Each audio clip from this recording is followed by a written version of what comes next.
Buongiorno, ben trovato, ben trovato. Presidente Vecellio, allora intanto è un piacere per noi del Quotidiano del Piave essere qui a Pederobba a parlare non dei soliti settori, dei soliti argomenti, a parlare di moda. Perché lei dal settore dell'occhialeria ormai 21 anni fa è arrivato nel settore della moda, un settore che qui dicevamo non è sviluppato, non è conosciuto, ma nel quale lei è riuscito a diventare leader o comunque a fare la differenza. Ecco, ci racconti qualcosa.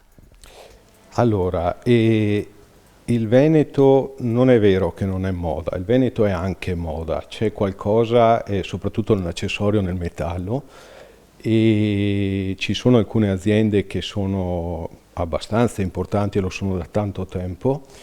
Eurmoda è un'azienda che ha una derivazione occhialeria, quindi da un punto di vista costruttivo, tecnico, vicino a quello che è la produzione di un accessorio per la moda.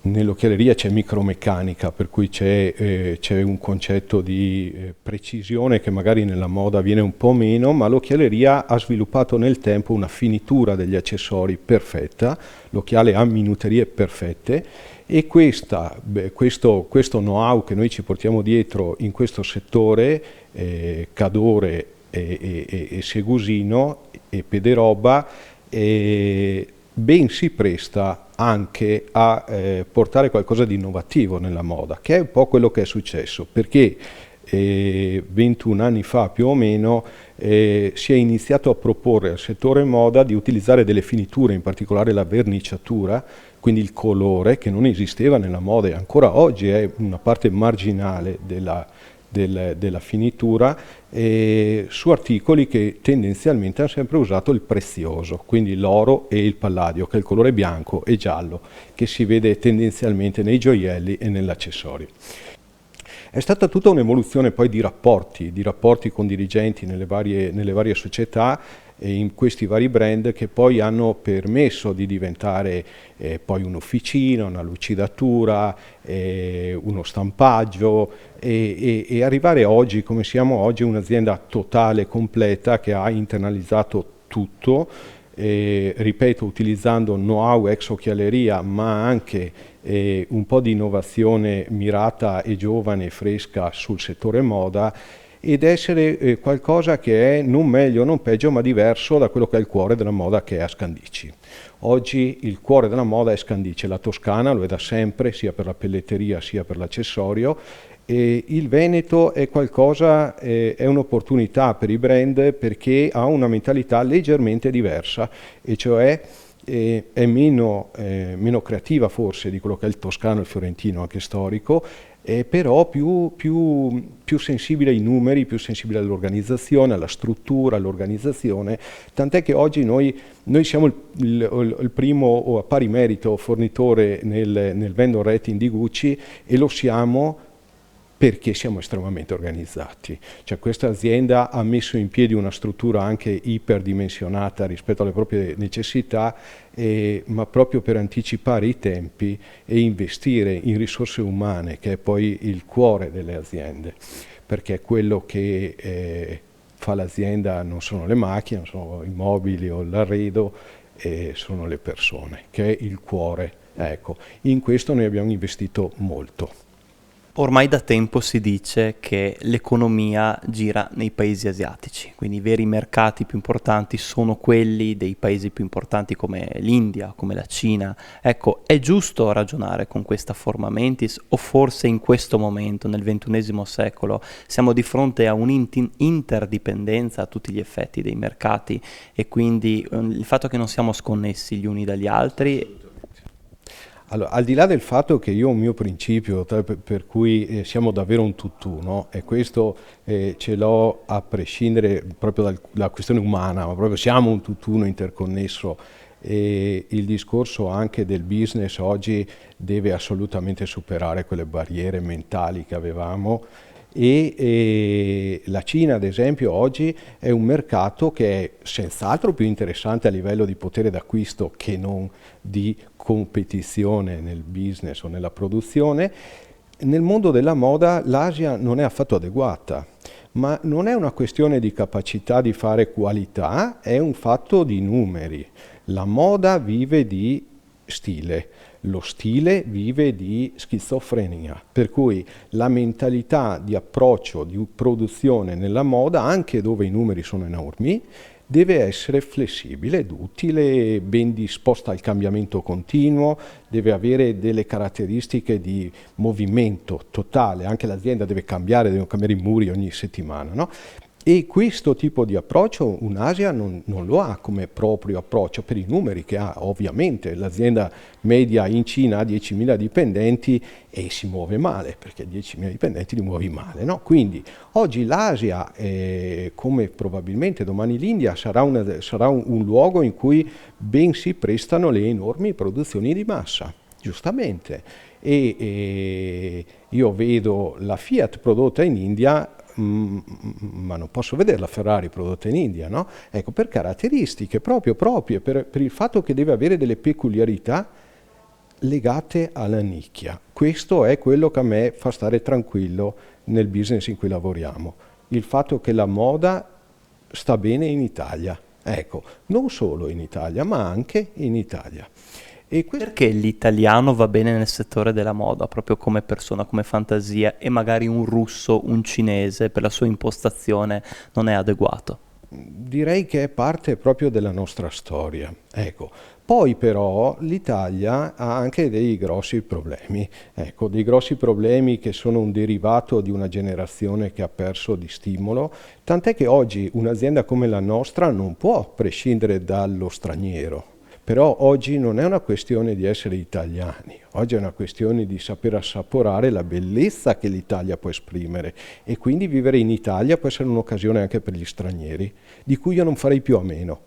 Io sono anni luce dall'idea per cui il meridione prima, il rumeno poi, oggi l'africano e domani chissà chi siano un pericolo. Sono una grande opportunità nella misura in cui sapremo contestualizzarli con delle regole ovviamente, ma anche accogliendoli con la dignità che merita un uomo. Quali sono le sfide più importanti che vi attendono? Allora il percorso che ha scelto di fare Urmoda e che ho scelto personalmente è quello di far entrare all'interno del capitale di Urmoda un fondo di investimento. Un fondo di investimento diverso dal solito, nel senso che è un fondo di investimento che partecipa in punta di piedi. E non ha l'ambizione o la presunzione di conoscere i settori, ma porta un know-how finanziario e anche di capacità di aggregare aziende differenti è enorme, cose che uno da solo mette una vita a fare, con il partner giusto come quello che noi abbiamo trovato ci mette 6 mesi. Questo fondo si chiama Mandarin Capital e ha una sede a Milano. Al di là del nome è un fondo italiano che ha soldi italiani e investitori italiani, non solo, ma prevalentemente italiani, e con loro quello che stiamo cercando di fare è creare integrazione, cioè quello che in Italia non esiste. L'Italia ha piccole e medie aziende, noi vogliamo fare la medio-grande azienda nella moda, che è ancora più difficile, e quello che vogliamo noi è creare una struttura, ad esempio commerciale, di altissimo livello, che può essere supportata con una massa critica di aziende, no? Quindi lasciare delle peculiarità in ogni singola azienda, lasciare che l'imprenditore sia l'imprenditore nel suo piccolo, ma mettergli un cappello sopra di integrazione che sia che alzi moltissimo l'asticella del livello.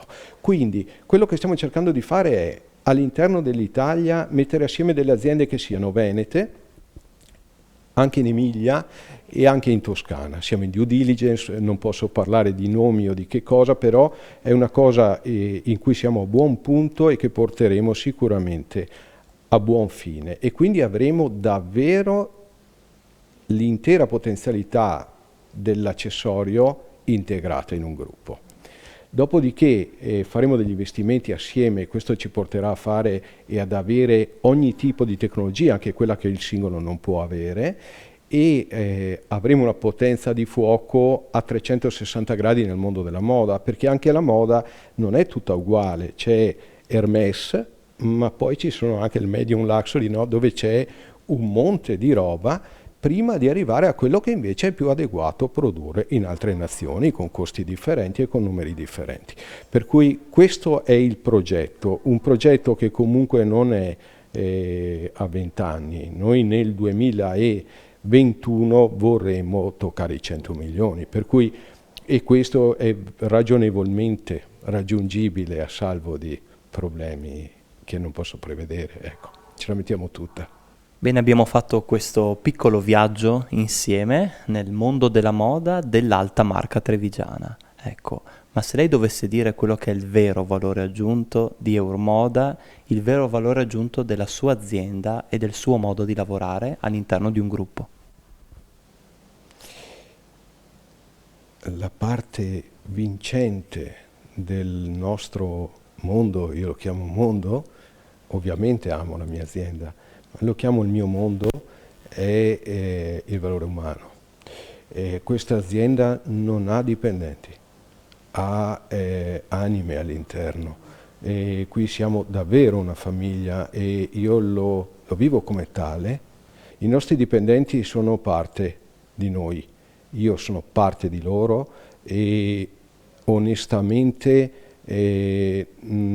ho superato da tempo il concetto della nazione da cui provengono e ho un rispetto enorme per quello che fanno. A volte sono anche estremamente duro, ma credo di essere giusto, o meglio, cerco di essere giusto. E quello che abbiamo costruito qui è una mentalità. Mi piace sempre dire che se ho un cliente a mezzogiorno importante, non serve quasi mai che io dica nulla, la gente non va a mangiare, perché magari immagina che devo fare il giro dell'azienda, o sorride, accoglie il cliente quasi fosse il commerciale, anche chi fa le pulizie. Io adoro anche la nostra fiorista, perché mensilmente rende piacevole il nostro corridoio. Ecco, è un po' proprio un concetto di comprendere quanto il lavoro sia energia dei singoli, che messi assieme in un'armonia ovviamente che sta a noi costruire, diventano una potenza di fuoco inaudita. Io vendo molto perché credo molto in quello che ho in casa. Io sono convincente dai clienti perché sono certo della grandezza dei nostri dipendenti.